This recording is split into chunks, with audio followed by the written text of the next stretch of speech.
hello' তই অহাই নাই এতিয়ালৈকে অথনিৰ পৰা মই ইয়াতে ৰখি আছোঁ তই মোক আজি কি কৰিবি বাৰু আৰু কোন বস্তুটো আনিছনে নাই নাপাহৰিবি আকৌ আনিবলৈ এয়া হ'ল প্ৰণৱ মোৰ জীৱনৰ মা দেউতাৰ পিছত প্ৰাধান্য থকা ব্যক্তিজন বহুত কাজিয়া কৰোঁ আমি কাজিয়াটো কৰিমেই সিও যে কাজিয়া কৰে সি কাজিয়া নকৰিলে মই নকৰিলোহেঁতেন নহয় সি আৰু মই লগ পাইছিলোঁ কলেজত তেতিয়া আমি একেলগে পঢ়ি আছিলোঁ আৰু সি যেন মোক প্ৰপ'জ কৰিছিল একদম ফটুৱা টাইপত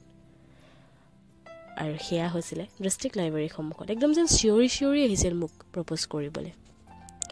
অনিন্দিতা আই লাভ ইউ যেন একদম ফটুৱাইহে প্ৰপ'জ কৰিছে কিন্তু সেই প্ৰপ'জৰ মাজতো যেন মৰম ভালপোৱা আৱেগবোৰ যেন সঁচা আছিলে এতিয়াহে লাহে লাহে বুজি পাইছোঁ আজি 7 বছৰে তাক মই বহুত বুজিলোঁ কিন্তু সদায় নুবুজাৰ ভাও ধৰোঁ কাৰণ সি যেন বেছি ওপৰলৈ উঠি যায় সেইকাৰণে তাক মই নুবুজাকেই থাকোঁ আৰু সিও মোক বুজি পায় চাগে কিন্তু সিও নুবুজাৰ ভাও ধৰে ধৰক ময়ো ধৰিম বলকচোন আমাৰ লাভ ষ্টৰীটোৰ মাজলৈ সোমাই যাওঁ লাভ ষ্টৰীটোৰ সৰু সৰু কথা আপোনালোকৰ আগত শ্বেয়াৰ কৰোঁ